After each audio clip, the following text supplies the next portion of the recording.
Frank Udovich. Frank graduated from Ely Memorial High School in 1996. He is one of three children of Dr. Frank and Marianne Celentich Udovich. Frank attended Bemidji State University, playing Division I hockey for them. He continued his hockey career playing for the LA Kings farm team. Frank and his wife Nicole have three children and own and operate the historic Coishaway Lodge and Outfitters on Lake One, outside of Ely. So, what year did you graduate, Frank? 96. Hard as nails, tough as bricks. We're the class of 96. So you were born and raised in Ely. Did you go through the entire school system there? Which schools did you attend? Washington Elementary, from kindergarten to 6th grade, and then 7th grade to 12th, Ely Memorial. Did you work in the summers, and what work did you do? Oh, yeah. I'm not sure. If you're born and raised in Ely, I'm not sure if you have a choice to work in the summer. So I think maybe that it's even a birthright. So most kids, by the time they're 12 or 13, have a summer job. I worked at the resort, Coishaway Lodge, the family business. So you started your career training early. Earlier than maybe I would have liked, because I was still playing baseball at the time. But a lot of good lessons learned, for sure. What was it like to be in the school in the 1990s? What was the atmosphere there? The atmosphere, I think it was a super positive atmosphere. I think as people start to probably grow up and get a little bit older, most of them probably want to be out of there because you reach a point of maturity. Maybe it's time to spread your wings, for example. But it was incredibly diverse, and it had such an eclectic mix, maybe even one of the most diverse schools in the state in terms of you had your wrench heads and your motor heads. You had some people that were maybe a little bit more into sports, like jocks. You had a preppy group. You had your ultimate super nerds. You had your ultimate rule followers. You had people that were maybe a little bit more edgy, maybe a little bit more party oriented. You had subdivisions on that. You might have some Dungeons and Dragons nerds and stuff like that. And for example, there was a ton of crossover. So it was super cool in the sense if you were a hockey jock, maybe one or two of those people were motorheads, or maybe some of those people were maybe high class or low class. Some of them were maybe National Honor Society. Some were great students, some were poor students, but there was always crossover. For example, again, you might be on the swim team and you might have one of your best friends might be on the hockey team or might be a National Honor Society. And you may, for example, maybe what you might call a low toke or maybe a class 5 or dirt or something like that people kind of give, subcultures and in some classes, subdivisions nicknames. So I thought it was a great place to be. There was always, like I said, crossover of those groups, and there was always friends. I had some friends that were super into Dungeons and Dragons. I don't know what that is necessarily, a board game or something like that, but I can recognize it was a hobby of some of my friends, right? How many kids were in your class? 82, if I remember correctly. And that's significant because some classes, especially when you're in a small school, if you had the big class, you had 90 or 100. And if you had the small class, you had 50. We are not a city school where you have 1,000 a grade. What was your favorite class? Oh, it's got to be Phi-Ed, home ec, or shop class. Okay. Probably typical of somebody of my personality. So did you have a favorite teacher then as well? Oh, favorite teachers. You know what? Maybe the wrong way to put it, because it's the teachers that maybe I hold in highest regard were always the teachers that were a little bit harder on me, the ones warning me or giving me advice of you might end up in Stillwater. I got some kids in Stillwater. I've had some students in you don't want to end up in Stillwater is something that I heard a lot, more than I should have. Well, I didn't end up in Stillwater. Evidently, there's a federal prison in Stillwater. Did you feel you got a good education in Ely? Oh, it was fantastic. Yeah. My preparation was, it was excellent. Yeah. So by the time you got to these other schools, other classes, other levels of education, you were extremely well prepared. There's a high standard. At the time, you're not in love with the standard. I'm going to be honest with you. And you don't like those teachers constantly up your hoop and on you and pushing you in the right direction. Yes. Now, you were a hockey player in high school and college, and you played other sports. Could you run us through all the things you did? Oh, played them all. Started probably in Little League Baseball, and that was super fun. Youth hockey, all the years up through here. Started hockey a little bit late, but I did the high school hockey, the youth hockey. I did track for 6 years. I did baseball. Would have done more sports if they had them. And then as you get a little bit older, I gravitated away from baseball simply because work maybe became more important than it should have. Yeah. So what was the difference between playing hockey in high school and hockey in college? Everything. I mean, yeah. So I think probably if you're doing something in high school, it's more of like, let's get fit, let's stay busy, let's socialize, and let's exercise. And it's more of a hobby. As soon as you leave your hometown high school sports and get to any other level, it is such an incredible jump.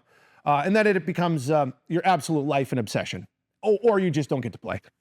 Because there's those people that are absolutely obsessed with a sport and an activity that you're really not going to be able to compete with unless you're at that level of commitment. In a good way. Did you have good coaches in high school? Oh, I loved all my coaches. I mean, I couldn't list them all here. They had a fantastic level of the psychology of the game. So they always knew whether to, have a fireside chat with you, maybe a little kick in the ass, or maybe, like the old saying, the racehorse gets the whip. Did you always skate in the arena here? Yes. There's the Lincoln rink that was up by the hospital. Yeah, I'm not going to say I'm in love with the arena, but it's where I'm from. It makes things probably, you appreciate any time you leave because it's almost every arena is, home is where the heart is. It is home. I appreciate it.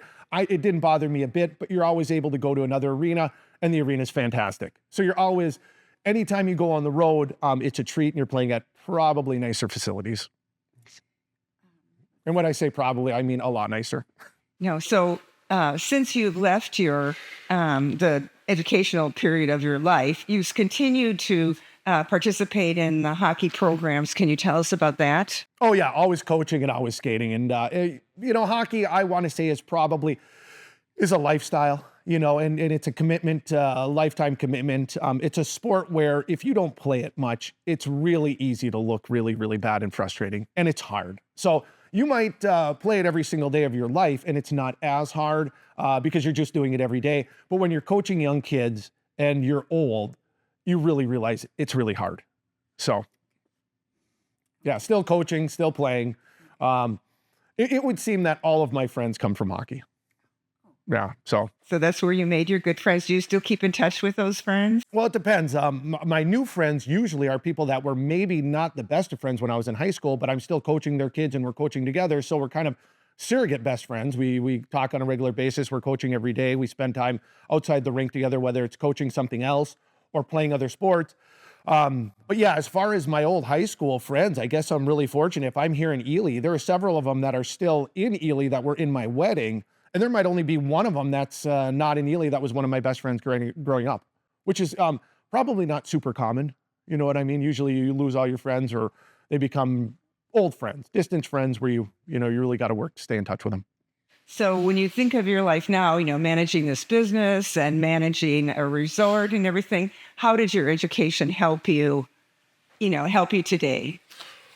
Well, it's a focal point of it, I have to admit. And that it comes from the approach probably and the way. I mean, it's not going to be you learn how to read and you're able to do algebra or calculus or that sort of thing. It's going to be that approach to life that you show up every day, you get pushed in the right direction. You get a little whooping if you need it, if things aren't going in the right direction or if you're not having the proper approach to life. And that probably things were always, I want to say they're probably a little bit harder here because it's like you're not forced, but you have to get a job at a young age. It's easier to get a job at a young age.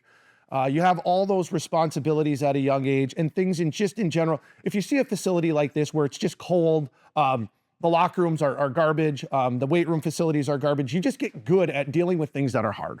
And that's probably that full circle of effort where, yeah, if you have a job that's just challenging and it's hard and it's not very fun, you're just able to get beyond that. So most of the people that are coming out of here are probably going to have some success. You just have to kind of keep your nose clean in a certain direction. Like I had joked around, you don't want to end up in still water. You don't want to necessarily be, there's certain things, maybe addictions and stuff like that are going to hinder your life performance on being a human and giving back to society in general. But other than that, if you're able to kind of stay away from those things, yeah, you're going to have some success.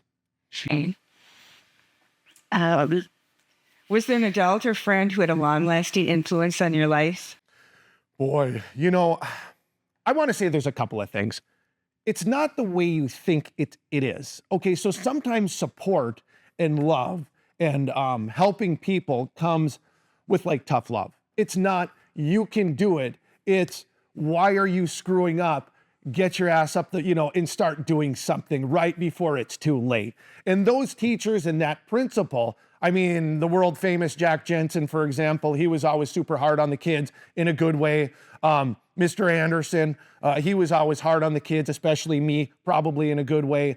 And that's kind of how, in general, I approach maybe coaching sometimes. Yeah, some of the kids need a little bit more love. Some of them need a little bit more pressure. Principal Jolinin, he was not always the easiest person to get along with, but, did I deserve it? Absolutely. You didn't return to Ely right after college. What drew you back? I was constantly trying to chase that hockey dream, play in the NHL, the National Hockey League. Turns out it is very hard to play in the National Hockey League, and there's a lot of people that want to do it, and they'll do whatever it takes to do it. So college hockey, professional hockey, junior hockey, every hockey I could kind of play. And sometimes that's I'm not so sure everybody is super into encouraging people to chase a hockey dream or a sports dream, because they probably are a little bit cynical as they get older, because you really have to put a lot of time in, and really, who wants to put in the extra time? Fortunately, I was able to do that just because of my upbringing and that sort of thing. So I was able to put in the extra time, and it was enjoyable up until it probably was not enjoyable. And yeah, gave it a good run, gave it a shot.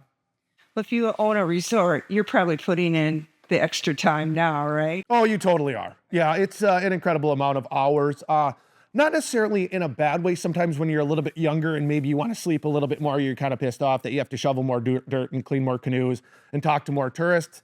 As you get older, it's just something that you do and you appreciate. And let's be honest, the more you do, you get something out of it. People don't always think like you're going to have people that just have natural abilities or have advantages that don't have to do as much.